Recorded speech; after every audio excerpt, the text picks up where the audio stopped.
ഇന്ന് വളരെ സിമ്പിളായിട്ടുള്ള നല്ല ടേസ്റ്റി ആയിട്ടുള്ള ഒരു ബട്ടൂറിൻ്റെ റെസിപ്പി കൊണ്ടാണ് വന്നിട്ടുള്ളത്.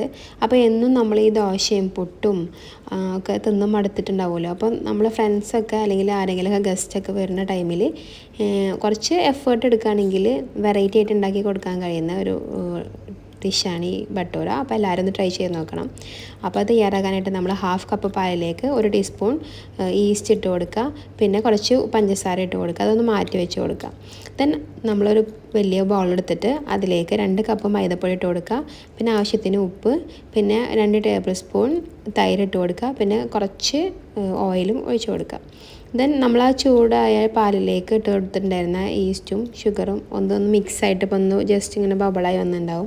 അപ്പോൾ ആ മിക്സ്ചർ ഉപയോഗിച്ചിട്ട് വേണം നമ്മൾ ഈ ഒരു ഡോ ഒന്ന് കുഴച്ചെടുക്കാനായിട്ട്.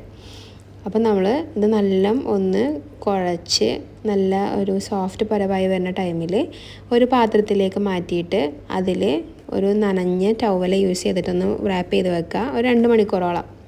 എത്രത്തോളം നമ്മളിത് ഇങ്ങനെ മാറ്റി മൂടി വെക്കുന്നു അത്രത്തോളം ഈ ഡോ നല്ല പൊന്തി വന്നിട്ടുണ്ടാവും.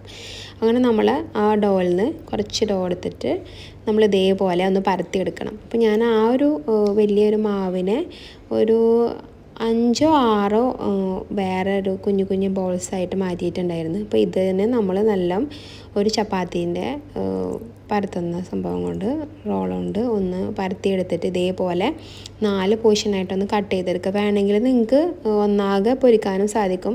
പക്ഷെ നമ്മളുടെ ഓയിലിൻ്റെ ഉപയോഗം മാക്സിമം കുറക്കാൻ വേണ്ടിയിട്ടാണ് ഇങ്ങനെ ചെയ്യുന്നത് കേട്ടോ. നല്ല ഡീപ്പ് ഫ്രൈ ആയിട്ടുണ്ടെങ്കിൽ മാത്രമാണ് ഇതൊന്ന് നല്ല ഒന്ന് പൊന്തി വരുള്ളൂ ഫ്രൈ ചെയ്യുമ്പോൾ. അപ്പോൾ ഞാൻ ആ മൊത്തം മാവുകൊണ്ട് ഇതാ ഇത്ര പോരം ബട്ടൂർ അങ്ങനെ ഉണ്ടാക്കിയെടുത്തിട്ടുണ്ട്. അപ്പോൾ അത് നമ്മൾ നല്ല ചൂടുള്ള ഓയിലിലേക്ക് ഇട്ട് കൊടുത്തിട്ട് നല്ല ഒന്ന് പൊരിച്ചെടുക്കുക. അപ്പോൾ ഇതേപോലെ നല്ല വീർത്ത് വന്നിട്ടുണ്ടാവും. പെട്ടെന്നൊന്നും ചുങ്ങില്ല, കുറച്ച് ടൈം കഴിഞ്ഞാൽ ചുങ്ങില്ല. 1 മണിക്കൂറോളൊക്കെ അതുപോലെ തന്നെ ഇരിക്കും. കണ്ടില്ലേ, നല്ല ആറ പോലെ ബ്രെഡിൻ്റെ സ്മെല്ലാണ് ശരിക്കും. ഇത് നമ്മളെ വീട് മൊത്തം ബ്രെഡിൻ്റെ സ്മെല്ല് വന്നിട്ടുണ്ട്. അപ്പോൾ എല്ലാം ട്രൈ ചെയ്ത് നോക്കുക, വളരെ ടേസ്റ്റിയാണ്, ഈസി.